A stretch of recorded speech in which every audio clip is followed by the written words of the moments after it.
The salvage freighter Wandering Star had seen better decades. Draven Holt guided it through the debris field of what had once been the Zephyra Royal Fleet, his scanner pinging softly as it searched for anything worth selling. The battle had been over for 3 standard weeks, and the scavengers had already picked the bones clean. Still, Draven had a knack for finding what others missed. That's when he heard it, a sound so faint his audio sensors almost filtered it out. A mewling cry, desperate and weak, coming from a shattered escape pod lodged between 2 twisted hull sections. Draven's hands moved across the controls with practiced efficiency, maneuvering his ship closer. Through the viewport, he spotted movement, something small and golden, no bigger than his forearm. His breath caught. Even half dead and covered in frost, he recognized the distinct markings, an Empress Feline cub. The Empress Felines were legends throughout the galaxy. Apex predators from the Zephyra system.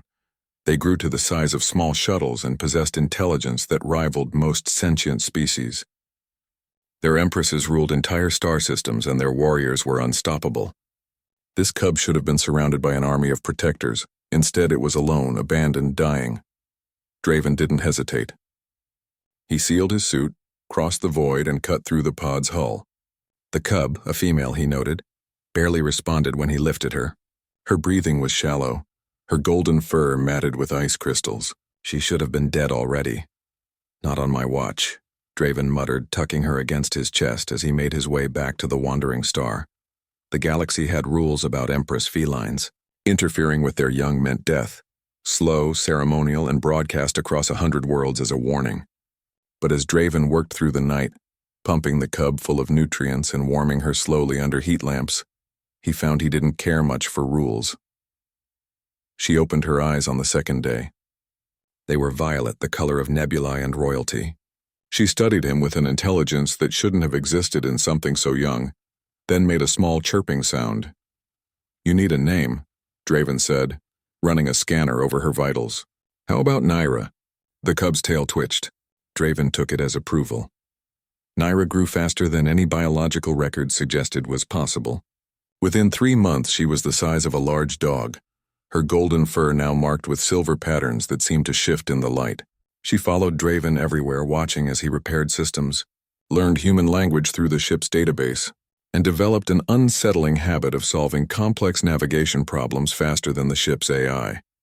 "You're not supposed to be this smart yet," Draven said one evening, watching her manipulate a holographic star chart with her paw.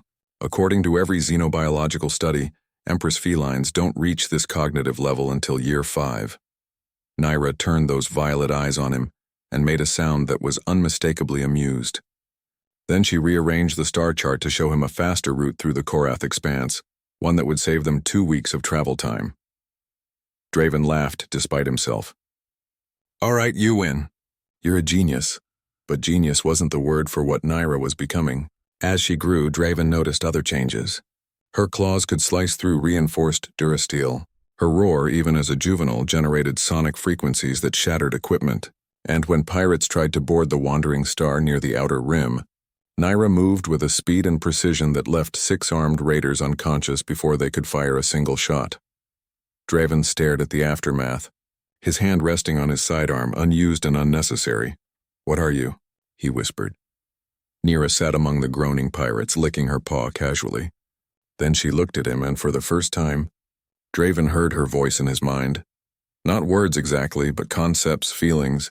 "Understanding, I am what you made me." By her 2nd year, Naira was the size of a ground transport, her presence commanding and regal. Word had spread through the underground networks. Draven Holt traveled with something impossible. The humans called her a pet. The Zephyra refugees who saw her from a distance called her something else. Empress Ryzen. The Galactic Council finally took notice when Naira single-handedly destroyed a Kryn warship that had been terrorizing the Sigma sector for months. The Council's investigation revealed the truth. Naira was no ordinary cub. She was the daughter of Empress Velshara, the most powerful feline ruler in 3 centuries. Abandoned during the coup that destroyed the Zephyra Royal Fleet, they demanded Draven surrender her immediately. He refused. "She's not property," Draven told the council delegation standing in his cargo bay, Naira looming behind him, her violet eyes gleaming with barely restrained power. "And she's not yours to command." The lead counselor of Rexian with too many eyes clicked his mandibles nervously. You don't understand what you've done, human. You've raised a weapon, a force of nature. She could conquer systems. She could do whatever she wants, Draven interrupted. Because I raised her to think for herself. Naira's mental voice touched his mind again, warm and certain. I choose to stay. The delegation left quickly after that, their ship accelerating away with unusual haste. 3 years after he found her dying in the void, Naira had become something the galaxy had never seen before. She was larger than any recorded Empress Feline, her silver markings now glowing faintly with an energy that scientists couldn't explain. She could navigate hyperspace instinctively, communicate with any species telepathically, and her combat prowess had become the subject of frightened whispers across 1,000 worlds. But to Draven, she was still the small half-frozen cub he'd saved. She still slept curled around his quarters. She still solved his navigation problems. She still made that amused chirping sound when he said something foolish. They're calling you the Galactic Beast, Draven said one evening, both of them watching stars streak past the viewport. They're terrified of you. Good, Nira's thoughts were tinged with satisfaction. Fear keeps my family safe, Draven smiled, understanding. He'd raised an empress, yes. But more importantly, he'd raised a daughter, and the galaxy would never forget either of them.